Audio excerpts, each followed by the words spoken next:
की 78 वर्ष आपल्या देशाला स्वातंत्र्य मिळाल्यानंतर सुद्धा 1,500 रुपयाच्या योजनेसाठी 2% लोकांच्या हातात 98% संपत्ती आणि 98% लोकांच्या हातात 2% संपत्ती. आमदार होईपर्यंत साधा होता, आमदार झाला तर एकदम भारी झाला. जनतेची प्रगती होण्याच्या ऐवजी राजकारण्यांची प्रगती जास्त झाली. त्याच्यासाठी विचारपूर्वक मतदान करणं हे आपल्या सगळ्यांसाठी गरजेचे आहे. आपण सरकारवरच अवलंबून राहायचं का? गावात मुलं शिकले परंतु नोकऱ्या नाही. एक नवीन फॅक्टरी आलेली नाही. मागच्या 25 वर्षात लोकांनी जागृत होणं गरजेचं आहे. मतदान केंद्रामध्ये गेल्यानंतर बटन दाबताना निर्णय घेता की कोणाचं बटन दाबायचं. आणि म्हणून जो शेतकरी शेतीला सुद्धा व्यवसायाच्या पद्धतीने बघेल तोच शेतकरी इथून पुढच्या काळामध्ये टिकेल.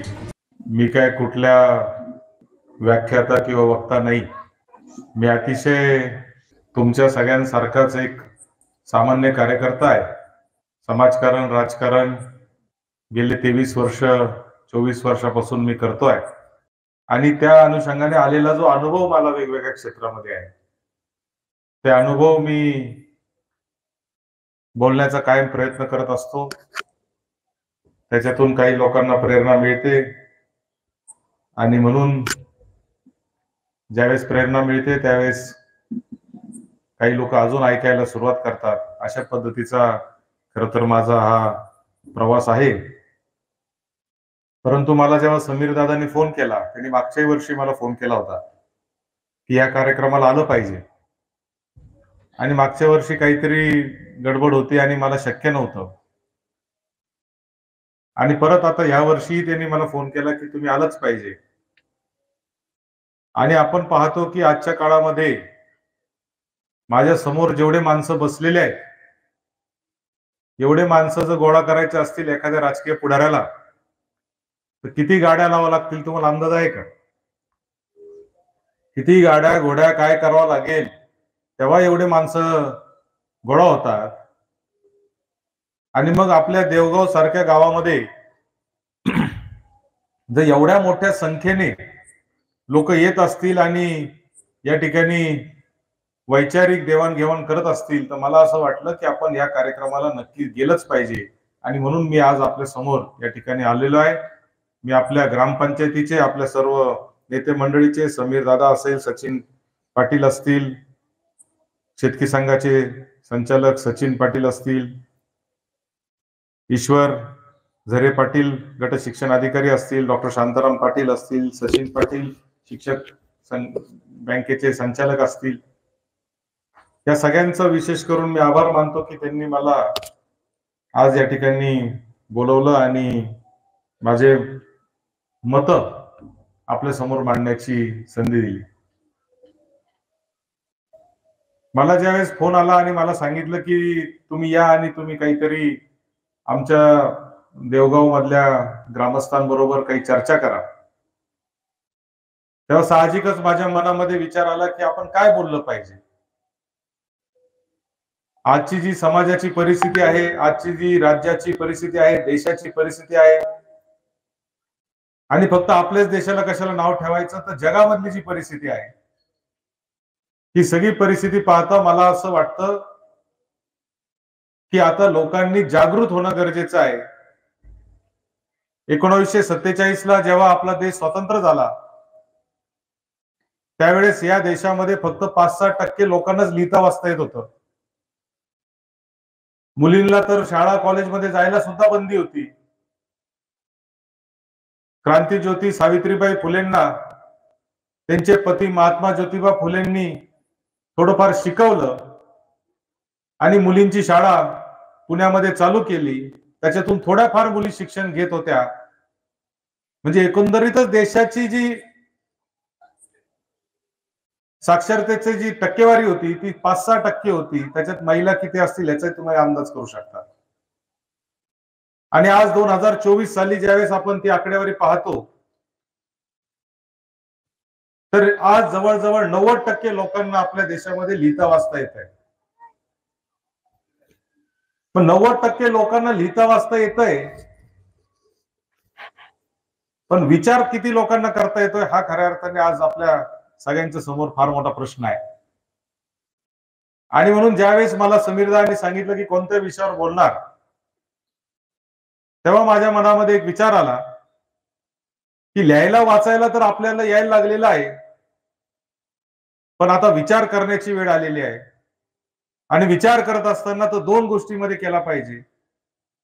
एक म्हणजे आपल्या परिवाराचं, आपल्या कुटुंबाचं जो व्यवहार आहे, आर्थिक जो व्यवहार आहे, आर्थिक उन्नती आहे, आणि राजकीय साक्षरता होणं देखील अत्यंत महत्वाचं आहे.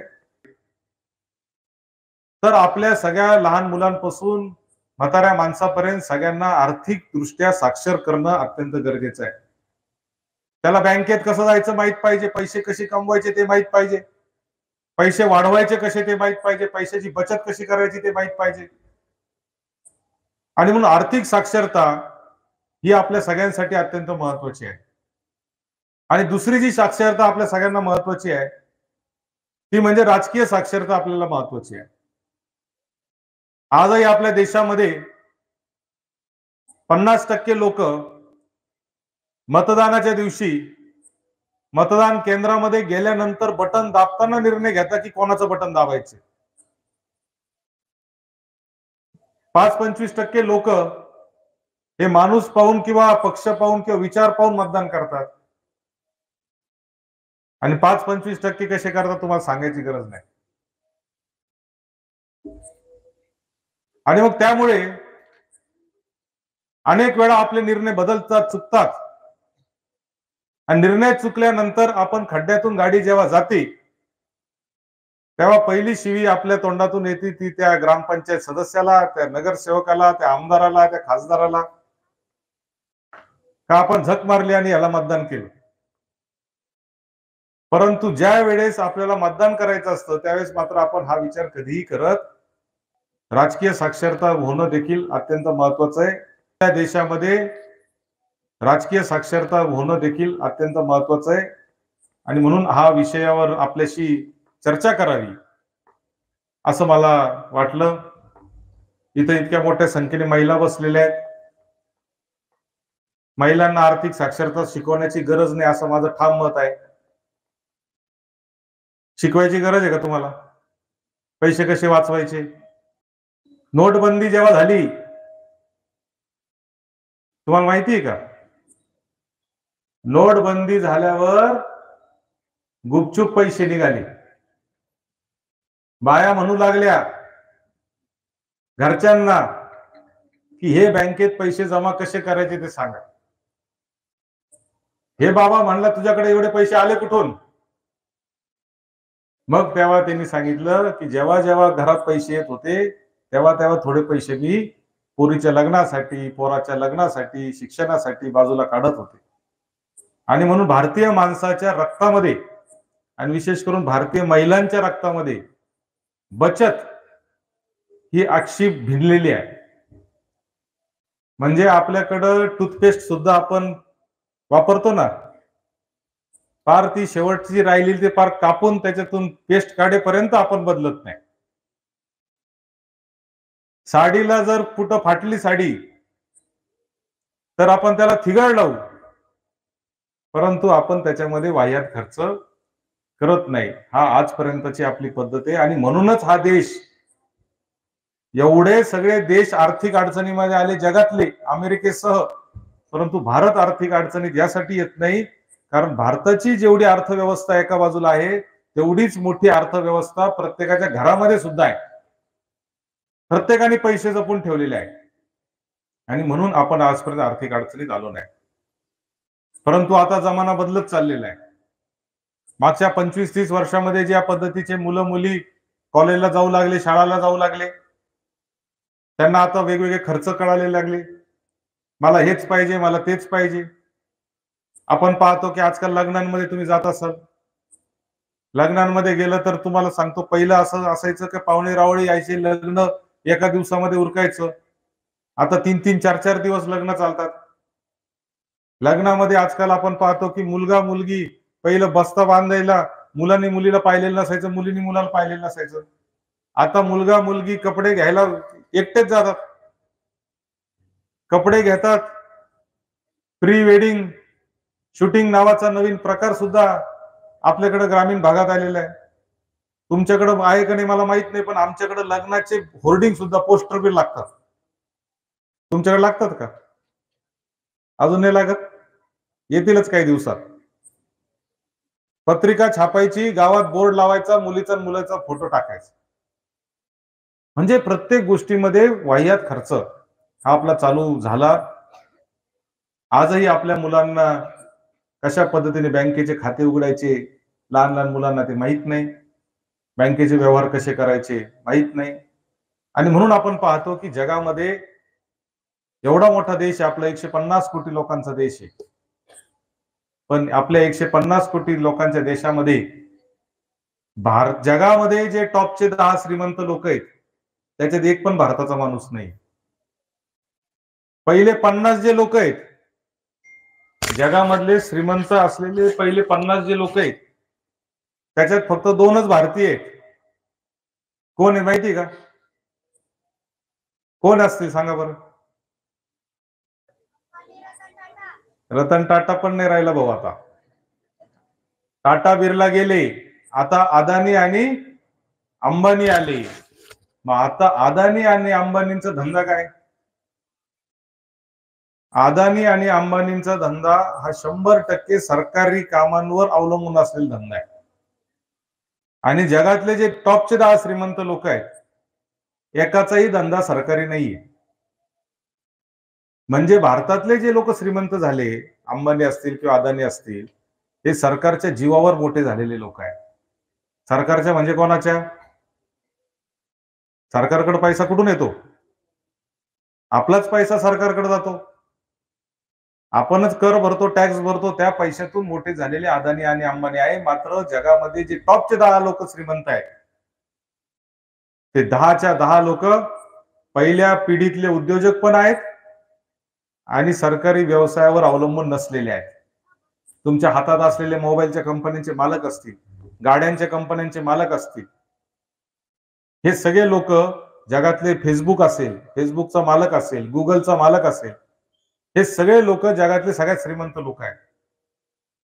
आणि म्हणून ह्याचं कारण काय? तर आपल्या मुलांना आपण मोकळीक देत नाही काम करण्याची. आणि म्हणून इथं मोठ्या संख्येने ज्येष्ठ नागरिक पण बसलेले आहेत, माता भगिनी पण बसलेल्या आहेत. आपला पोरगा जर काही काम करायला लागला, आपण पहिला प्रश्न त्याला विचारतो, बाबा हे आपल्याला परवडणार आहे का? हे जमणार आहे का? आपली ऐपत आहे का?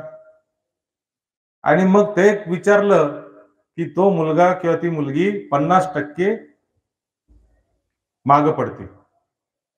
आणि म्हणून आपल्या मुलांना प्रोत्साहन देण्याच्या ऐवजी आपण त्यांना काय मागं आणण्याचं काम करत असतो. आणि त्याच्यातून आपल्या देशामध्ये आज नवीन उद्योजक तयार व्हायची संख्या एकदम कमी होत चाललेली आहे. प्रत्येक पोराला विचारा काय पाहिजे, तर त्याला सरकारी नोकरी पाहिजे. कोणाला विचारा काय पाहिजे, तर एखादा शिकला तर त्याला कॉन्ट्रॅक्टर व्हायचंय. कोण तुकडून काम घेणार? रस्त्याचं काम घेणार, रोडचं काम घेणार, सरकारी काम घेणार. म्हणजे प्रत्येक गोष्टीमध्ये आपण सरकारवर अवलंबून राहण्याचेच उद्योगधंदे किंवा नोकऱ्या शोधण्याचा प्रयत्न आपण आपल्या देशात करतोय. ही सगळ्यात दुर्दैवी बाब मला असं वाटतं की आपल्या भारताच्या दृष्टीने आहे. आणि म्हणून ही आर्थिक साक्षरता आपल्यामध्ये असली पाहिजे. महिलांना खरं तर तुम्हाला सांगतो, तुमच्या गावात पण बचत गट असतील. किती बचत गट आहे तुमच्या गावात? कोण कोण बचत गटाचे मेंबर आहे बरं? हात वर करा. एकटेच आहे? 2? तिघीच आहे का फक्त? हळूहळू हात वर होत आहेत. सगळ्यांकडे बचत आहे पण हात वर नाही करणार. बचत गटाची चळवळ चालू झाली 1976 साली बांगलादेशमध्ये. डॉक्टर मोहम्मद युनूस यांनी बचत गटाची चळवळ चालू केली. त्या बचत गटाच्या चळवळीमुळं आज सगळ्या महिलांना कळालं की पासबुक कसं असतंय, पैसे कसे टाकायचे, पैसे काढायचे कसे, माझ्याकडे किती पैसे आहेत, हे सगळं कळायला लागलं. नाहीतर पूर्वी आपण पैसे कुठंतरी धान्यामध्ये टाकायचो, कुठंतरी भांड्या कुंड्यामध्ये ठेवून द्यायचो लपून. आता बचत गटाच्या माध्यमातून ते पैसे कुठं ठेवायचे हेच सुद्धा तुम्हाला कळायला लागलेलं आहे. ही फार मोठी क्रांती खऱ्या अर्थाने झाली. आणि म्हणून आर्थिक शिस्त, आर्थिक साक्षरता ही फार महत्वाची गोष्ट आपल्या सगळ्यांसाठी आहे. आपण ग्रामीण भागात राहणारे लोक आहे, शेतीवर अवलंबून असलेला बहुतांश इथं वर्ग आहे. शेतीमध्ये सगळे दिवस सारखे नसतात, कधी चांगले दिवस असतात, कधी वाईट दिवस असतात. आणि म्हणून जो शेतकरी शेतीला सुद्धा व्यवसायाच्या पद्धतीने बघेल, तो शेतकरी इथून पुढच्या काळामध्ये टिकेल. शेतकऱ्यांनी जर व्यावसायिकाच्या पद्धतीने विचार केला नाही, नफ्या तोट्याचा विचार केला नाही, खर्चावर लगाम ठेवला नाही, तर शेतकरी सुद्धा टिकू शकत नाही. ही परिस्थिती आहे. आणि म्हणून ही आर्थिक साक्षरता आपल्या मुलांना पहिल्यापासून देणं गरजेचं आहे. माझी मुलगी 10 वर्षाची आहे, पण तिचं बँकेचं खातं आहे. तिच्या बँकेमध्ये दरवर्षी मी पैसे टाकतो. माझा मुलगा तर 2.5 वर्षाचा आहे, त्याचं पण बँकेमध्ये खातं आहे, त्याचं पण पॅन कार्ड आहे, त्याच्या पण खात्यामध्ये मी दर वर्षाला पैसे टाकतो. एवढंच नाही तर त्याचे पैसे शेअर मार्केटमध्ये पण थोडे थोडे गुंतवतो. आज तुम्ही वाचत असाल की बऱ्याच वेळा पेपरला बातमी असते, अमुक ठिकाणी पैसे दुप्पट होतील म्हणून टाकले आणि पैसे बुडाले. वाचले असतील की नाही? कितीतरी लोकांचे अब्जो हजारो करोड रुपये बुडाले. तुमच्या इथं सुद्धा एक फार मोठी पतसंस्था जळगाव जिल्ह्यामध्ये होती, ती सुद्धा तशीच ठप झाली, आपल्याला सगळ्यांना माहिती आहे. म्हणून पैसे टाकताना आपण ते कुठं टाकतोय ह्याची माहिती असणं सुद्धा अत्यंत महत्वाचं आहे. कोणीतरी येणार आणि तुम्हाला लालच देणार की आज पैसे टाकले आणि वर्षभरामध्ये दुप्पट रक्कम होणार, आणि आपण लगेच त्या लालचेपायी आपण त्याच्यामध्ये पैसे टाकतो आणि ते पैसे बुडाल्याशिवाय राहत नाही. पैसे वाढायचं जे प्रमाण आहे ते जगात तुम्ही कोणताही धंदा करा, 15% जास्त पैसे वर्षाला वाढतच नाही. 15% जास्त पैसे एखाद्याने जर तुम्हाला सांगितलं वर्षाला वाढतात, तर समजायचं का तुमची फसवणूक होणार आहे. आणि म्हणून त्या भानगडीत पडायचं नाही. आणि म्हणून ही आर्थिक साक्षरता आपल्या सगळ्यांमध्ये असणं अत्यंत गरजेचं आहे. अत्यंत काळजीपूर्वक आपल्याला पुढे जाणं गरजेचं आहे. तुम्ही पंतप्रधानांचं भाषण ऐकत असाल की आपला देश आता कुठं चाललेला आहे, खूप प्रगती करतोय, अमुक आहे धमुक आहे. आपण ती प्रगती जरी असली तरी फक्त 2% लोकांच्या हातात 98% संपत्ती आहे, आणि 98% लोकांच्या हातात 2% संपत्ती आहे. अंबानीच्या मुलाच्या लग्नात किती खर्च झाला माहितीये का? 9,000 कोटी रुपये अंबानीच्या मुलाच्या लग्नात. आणि इथं आमच्या गरीब माणसाला लग्नासाठी 9,000 रुपये सुद्धा भेटत नाही, ही वस्तुस्थिती आहे. आणि म्हणून 1,500 रुपये जरी भेटले खात्यावर, का गाडी कशी खुश. आणि तिकडं काय करतोय अंबानी? 9,000 कोटी रुपये फक्त लग्नात खर्च आहे. मग ही परिस्थिती बदलायची असेल तर कोणाच्या हातात आहे? कोणाच्या हातात आहे? अरे आपल्या हातात आहे. म्हणजे कशी आपल्या हातात आहे? ही परिस्थिती निर्माण करणारा कोण आहे?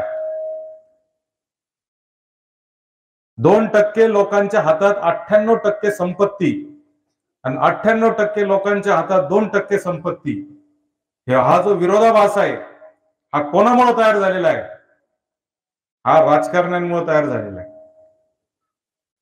आणि म्हणून राजकारण्यामध्ये तयार झालेला जो विरोधाभास आहे,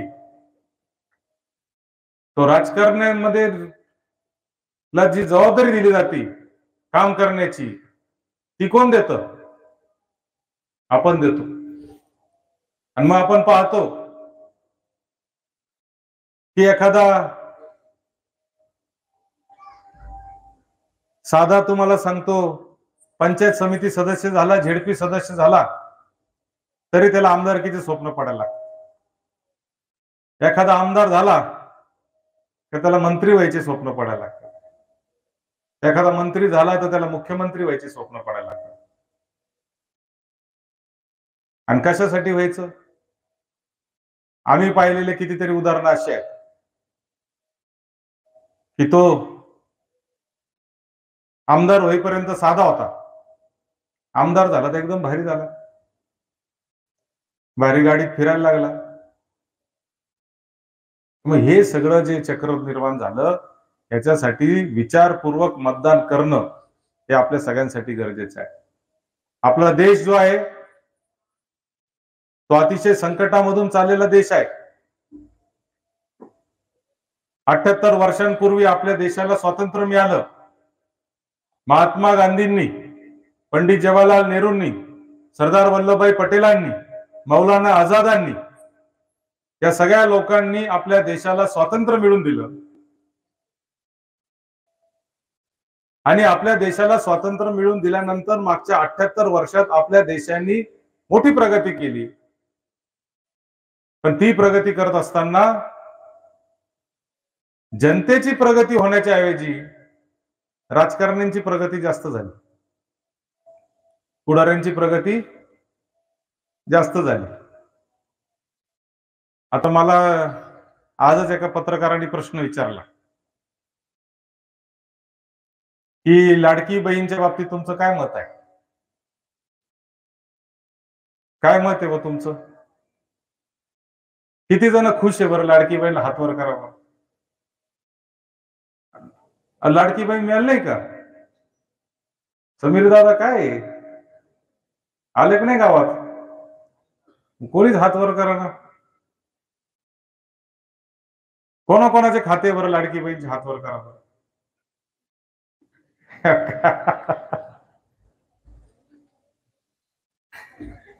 मला उद्या सकाळी अख्खी यादी भेटू शकते. मी फोन करील मी तुम्हाला. खरं खरं सांगा कोणाकोणाची लाडकी बहीणचं खातं आहे? हात वर करा. हे दोघी करत तुमच्या मम्मीचं आहे का? आहे ना? हा कोण आहे? कोणाच्या आहे बरं? या कोणाच्या आहेत?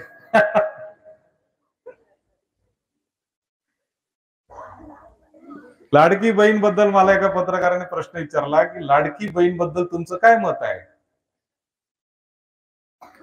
त्याचा फायदा होईल का? ज्यांनी लाडकी बहीण योजना दिली त्यांना फायदा होईल का? म्हणलं होणार असणारच आहे कदाचित. ते म्हणले का बरं? म्हणलं होणार नसतं तर विरोधकांनी जाहीरच केलं नसतं की आम्ही योजनेचे पैसे वाढवून देऊ. पण ते विरोधक म्हणले पैसे वाढवून देऊ, तर इकडून म्हणले आम्ही अजून वाढवून देऊ.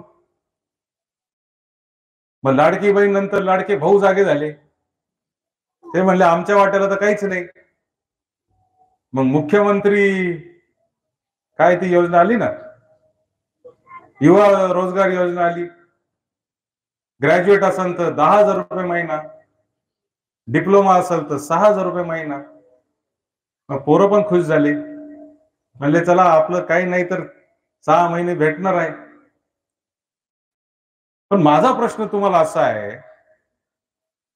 की 78 वर्ष आपल्या देशाला स्वातंत्र्य मिळाल्यानंतर सुद्धा 1,500 रुपयाच्या योजनेसाठी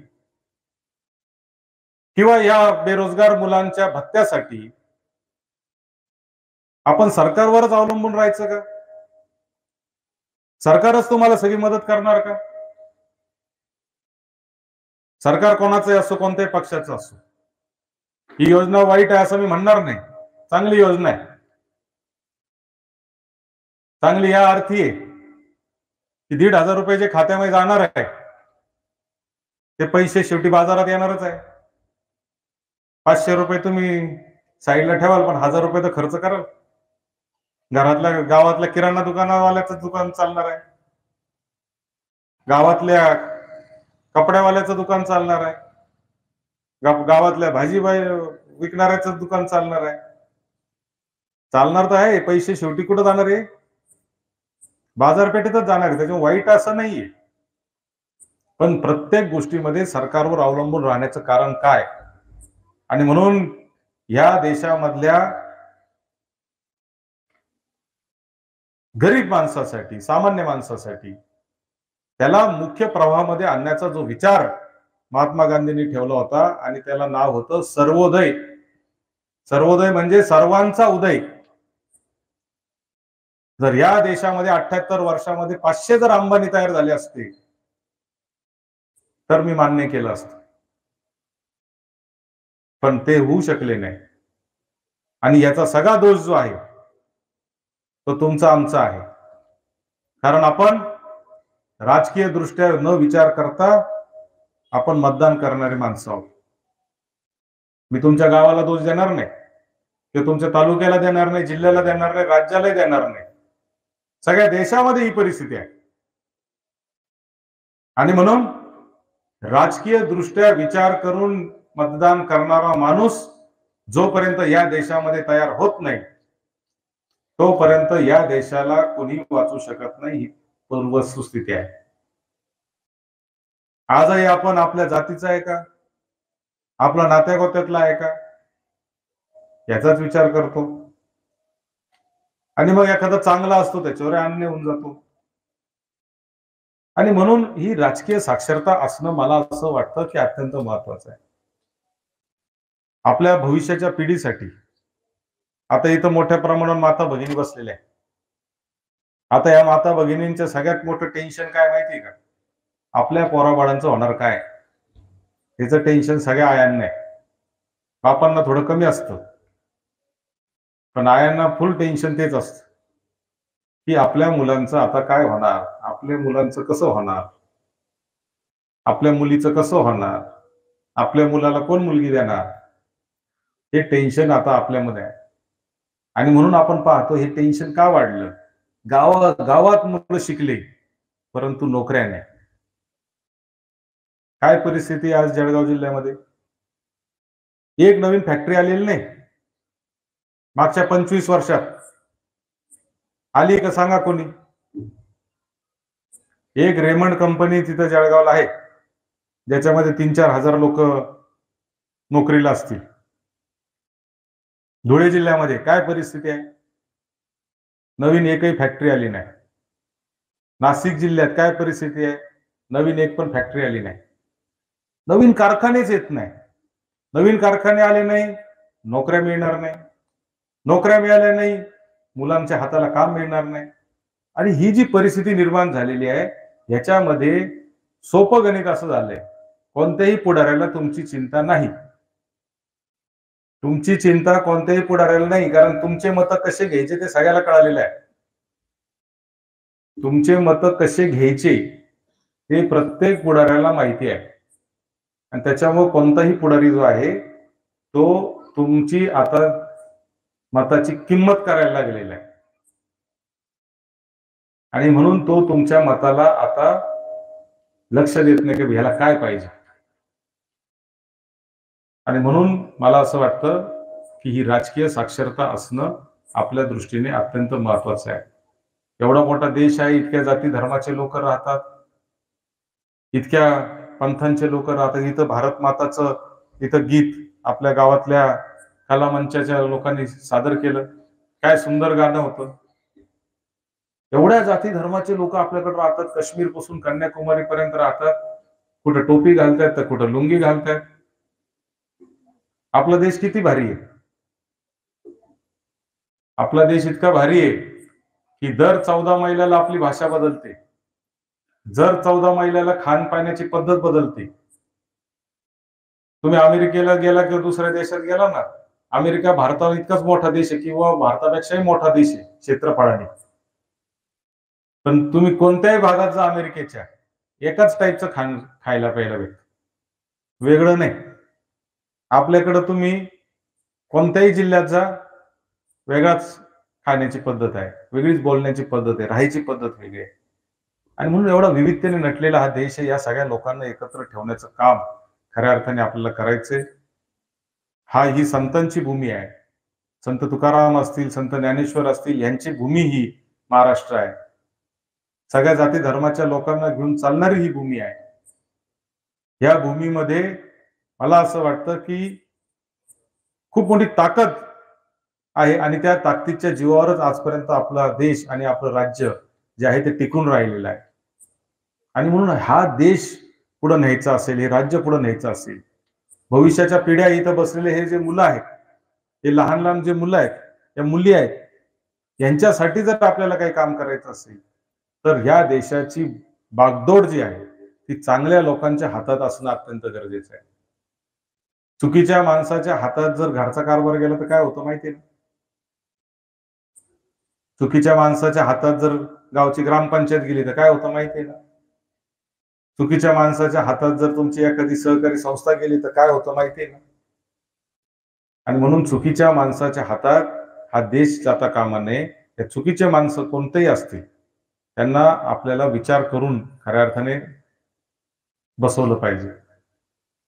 आपण पाहतो की कोणत्याही जगामध्ये कुठल्याही देशामध्ये तुम्ही जा, आमदार खासदार कोणी असो, आपल्याकडं आमदार आहे ओळखू शकता का नाही तुम्ही? एखाद्या ठिकाणी तुम्ही कार्यक्रमाला गेले आणि तिथं आमदार आले, कोणते पण, आपले सोडा बाहेरचे, आपले बिचारे सरळ माणूस आहे,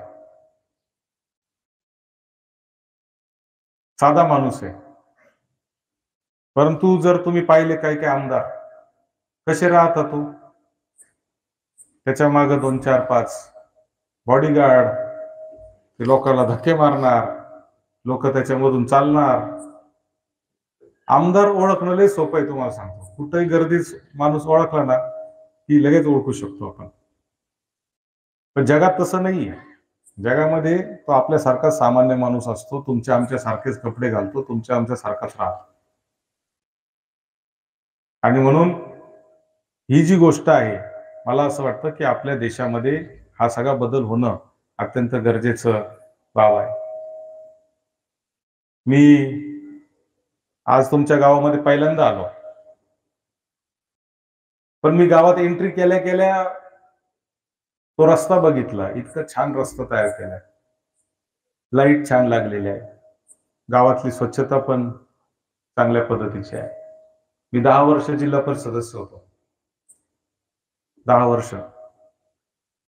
आणि मी जेव्हा जिल्हा परिषद सदस्य झालो 2007 साली, तेव्हा नवीनच एक आयटम आलेला होता, हागणदारी मुक्त गाव. तुमचं गाव आहे 100%? कागदावर का प्रत्यक्ष? कारण आपल्याकडं काय असतंय, आपल्या गावामध्ये, आमच्याकडं माझ्याच गावात 2 पार्ट्या होत्या. आता एक पार्टीची सत्ता गेली, दुसरी पार्टी आली. हागणदारी मुक्तचं आमचं काम बऱ्यापैकी गेलं होतं, वाढलं होतं. तेवढ्यात इलेक्शन झालं, दुसरी पार्टी आली. ज्यांना ज्यांना हागणदारीत दंड केले ते सगळ्यांनी विरोधी मतदान केलं. जे निवडून आली पार्टी नवीन, त्यांनी पणच घेतला की हागणदारी मुक्त गाव झालंच नाही पाहिजे काही हो, आणि बळच मग रस्त्यावर जायला लागले. मग आमच्या दुसऱ्या जे सत्ताधारी सरपंच होता त्यांनी नवीन आयटम काढला, तर लाईट मारायला लागला, फोकस घेऊन फिरायचे रोडनी, कोणाला बसूच द्यायचं नाही. आणि मग ह्या दोघांच्या सत्ता संघर्षात आमचं गाव काय हागणदारी मुक्त झालंच नाही. आणि म्हणून जिल्हा परिषद सदस्य म्हणून मी काम केलंय. मला गावात एंट्री केल्या केल्या माझ्या लक्षात आलं की ह्या गावामध्ये कशा पद्धतीचं काम चालू आहे. आणि म्हणून मी समीर दादाचं खरं तर अभिनंदन करतो की असे सरपंच हे पाहिजे. त्याच्याकडं एक विजन आहे, चांगलं काम करायची त्याला इच्छा आहे, चिमणाबांची त्याला साथ आहे. सरकारच तुमचं आहे, त्याच्यामुळे काही अडचणच नाही. परंतु सरकार कोणाचंही असलं तरी विकास जर आपल्याला आपल्या गावात करायचा असेल तर लोक आपल्या पाठीशी खंबीरपणाने असावे लागतात. आणि लोक सुद्धा त्याच्याच पाठीशी उभे राहिले पाहिजे की ज्याच्यामध्ये खऱ्या अर्थाने ताकद आहे. तीच राजकीय साक्षरता खऱ्या अर्थाने आपल्याला इथून पुढच्या काळात देखील दाखवायची आहे. राजकीय साक्षरतेचा अर्थच तो आहे की चांगल्याला चांगलं, वाईटाला वाईट म्हणण्याची ताकद असली पाहिजे. आमचा लोकप्रतिनिधी हा फक्त लग्न दावे त्यावे मौतीला न येता त्यांनी विकासाचे काम सुद्धा केले पाहिजे, ही अपेक्षा आपण लोकप्रतिनिधीकडून 100% ठेवली पाहिजे. कालच इथं स्मिताताई येऊन गेल्या आणि त्यांचं भाषण झालं, मला कळालं काय बोलल्या मला माहित नाही. परंतु आमदाराकडून ग्रामपंचायत सदस्याच्या कामाची अपेक्षा आणि खासदाराकडून झेडपी सदस्याच्या कामाची अपेक्षा आपण माणसं ठेवतो. आपल्याला वाटतं खासदार प्रत्येक वेळेला इथे आला पाहिजे, दिल्लीला नाही गेला तरी चालत. दिल्लीला जाऊन काय करायचंय म्हणतात त्याला? दिल्लीला जाऊन भाषण थोडंच करायचंय तुम्हाला. पण खासदाराचं काम खऱ्या अर्थाने दिल्लीला जाऊन बोलणं आहे, त्याला तिथं सभागृहात त्याला मुद्दे मांडणं आहे, त्यासाठी प्रसंगी त्याला तिथं जाऊन कमिट्यांच्या बैठका करणं आहे. आमदाराचं काम मुंबईला जाऊन बैठका करणं आहे, धोरणं ठरवणं आहे, सभागृहात भाषण करणं आहे, आपले मुद्दे मांडणं आहे. सरपंचाचं काम जिल्ह्याच्या ठिकाणी जाणं आहे, कलेक्टरकडे जाणं आहे, झेडपी मध्ये जाणं आहे, त्याच्याकडून विकास खेचून आणणं आहे, तिथं जाऊन भांडायचंय, माझ्या गावाला अमुक काम पाहिजे, मला पैसे पाहिजे, हे बोलण्याची ताकद पाहिजे. आणि म्हणून आपल्याकडं राजकीय साक्षरता नसल्यामुळे आपल्याला हेच कळत नाही का सरपंचाचं काम काय, आमदाराचं काम काय, खासदाराचं काम काय. खासदाराकडे पण तेच काम घेऊन जातो, आमदाराकडे पण तेच काम घेऊन जातो, सरपंचाकडे बी तेच काम घेऊन जातो. आणि तिथंच खऱ्या अर्थाने आपली गल्लत होते.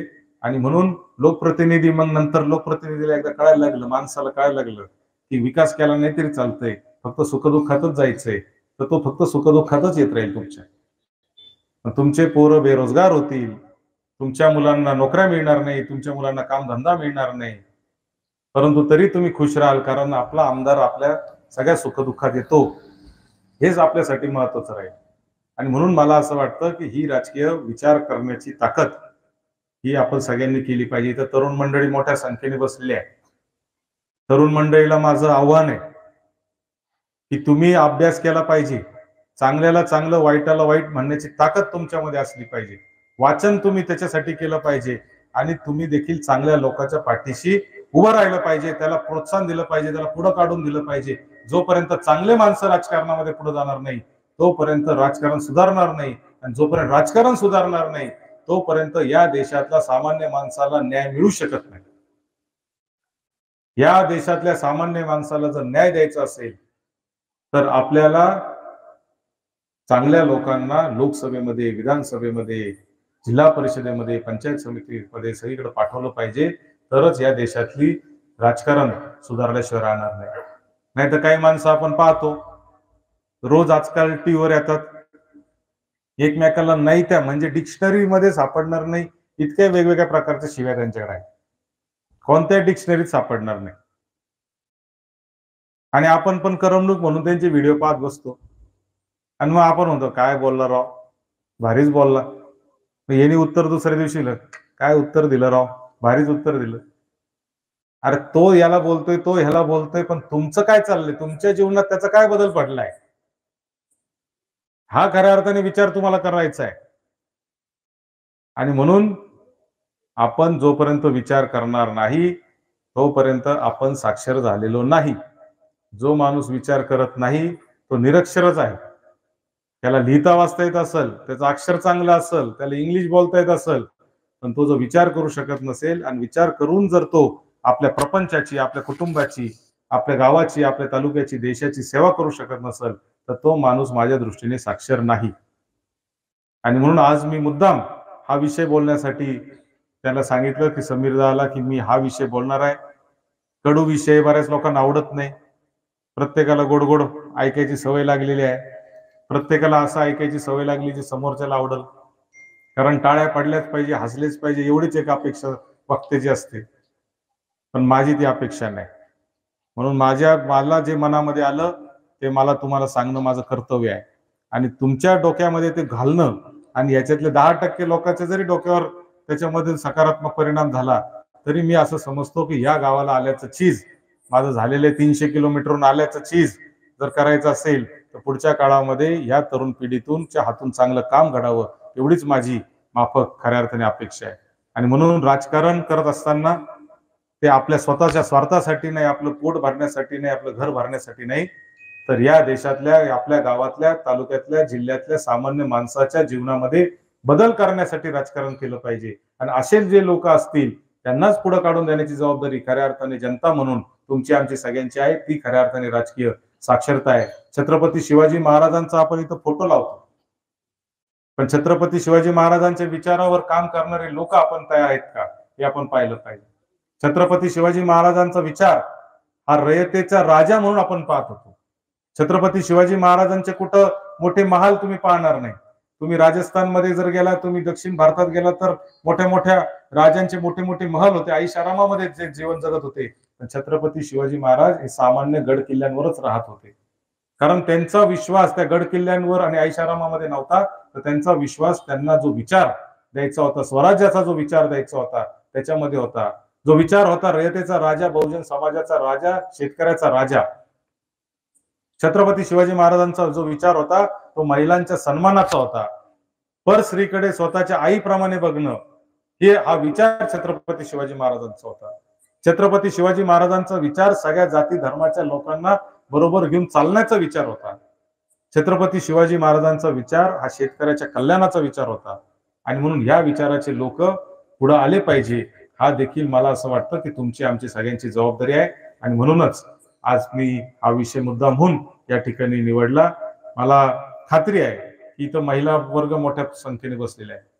मतदानाला तुम्हाला सांगतो, महिलांना मला विशेष करून सांगायचं आहे की अनेक वेळा आम्ही जेव्हा पुढारी माणसं जेव्हा विचार करत असतो, तेव्हा आम्ही असा विचार करतो की घरातला जो कर्ता माणूस आहे, कुटुंब प्रमुख आहे, त्याला फक्त समजून सांगितलं की तो घरातले मत बरोबर घेऊन येणार आहे. महिला स्वतःचा विचार करूच शकत नाही, असं आमचं ठाम मत आहे. आणि म्हणून खऱ्या अर्थाने जर क्रांती देशात घडवायची असेल तर महिलांनी विचार करून मतदान करायला जर सुरुवात केली तर तिथूनच खरी मोठी क्रांती होऊ शकते, असं माझं खऱ्या अर्थाने मत आहे. कारण तुमच्यामध्ये, महिलांमध्ये उपजत काही गुण आहे. आमच्या तालुक्यामध्ये, मी मगाशीच आता समीरदाच्या घरी होतो त्यावेळेस विचारलं, तुमच्याकडे बिबटे आहे का, वाघ? तुम्ही म्हणले आमच्याकडे बिबटे वाघ वगैरे नाही. आमच्याकडे फार बिबटे. बिबटे म्हणजे माहिती का, ते वाघ पाहिले असेल तुम्ही टीव्हीवर वगैरे, ते बिबटे आमच्याकडे. आमच्याकडे बिबट्या एका वस्तीवर आला, वस्तीवर म्हणजे शेतावर, आणि एका लहान बाळाला बिबटे काय करतात, लहान बाळांना उचलतात. लहान बाळ, लहान जनावर, लहान कुत्र, वासरू, त्यांना त्यांच्या उंचीपेक्षा जास्त माणसांच्या ते नादी लागत नाही. लहान बाळाला उचलून तो बिबट्या पळत होता. त्या मुलाच्या आईनी, जी अशी किडकिडी होती, किडकिडी म्हणजे वारा आला तर उडून जाईल अशी ती, तिने पाहिलं की माझं बाळ बिबट्या घेऊन चाललाय, आणि त्या बिबट्याच्या मागे ती पळत गेली आणि बिबट्यावर झेप घातली आणि बिबट्याच्या तोंडातून तिने तिचं बाळ बाजूला काढून ती परत घेऊन आली. संकटामध्ये महिलांना विशेष शक्ती भेटत असते. नवरात्राच्या निमित्ताने तुम्हाला उपदेश देतोय. संकट जेव्हा येतं ना, तेव्हा महिलेची ओरिजिनल ताकद बाहेर येत असते. आणि म्हणून तुम्हाला आर्थिक साक्षरता, तुम्हाला माहिती आहे, राजकीय साक्षरता देखील महिलांपासून सुरू झाली पाहिजे, असं माझं मत आहे. मला खरं तर आज बोलवलं, मी काही वक्ता नाही, भाषण मोठं करणं माझं काय स्वभाव नाही, परंतु तुम्ही मला बोलवलं त्याबद्दल मी तुमचे आभार मानतो. आणि मला इथं बोलण्याची संधी तुमच्या एवढ्या मोठ्या सगळ्या संख्येने उपस्थित लोकांसमोर दिली. मला असं वाटतं की माझ्यासारख्या कार्यकर्त्यासाठी अत्यंत सन्मानाची गोष्ट आहे. आणि म्हणून तुमच्या गावावर मी आज पहिल्यांदा आलो. गावाची प्रगती अतिशय चांगली चालली. समीरला मला एवढंच सांगायचंय की हे काम करत असताना तुम्हाला माझी कुठेही मदत लागली, तुमच्या गावात एक आमदार आहेच, पण तुम्हाला एक ऍडिशनल मी पण आहे, त्याच्यामुळे तुम्हाला माझी कुठेही मदत लागली तरी मी 100% तुमच्या पाठीशी खंबीरपणाने उभा राहील, याची तुम्हाला आज या निमित्ताने ग्वाही देतो. आपल्या सगळ्यांना नवरात्रीच्या शुभेच्छा देतो. आणि या देशाचं उज्ज्वल भविष्य घडवण्यासाठी आपण विचार करावा, अशी मी विनंती करतो आणि थांबतो.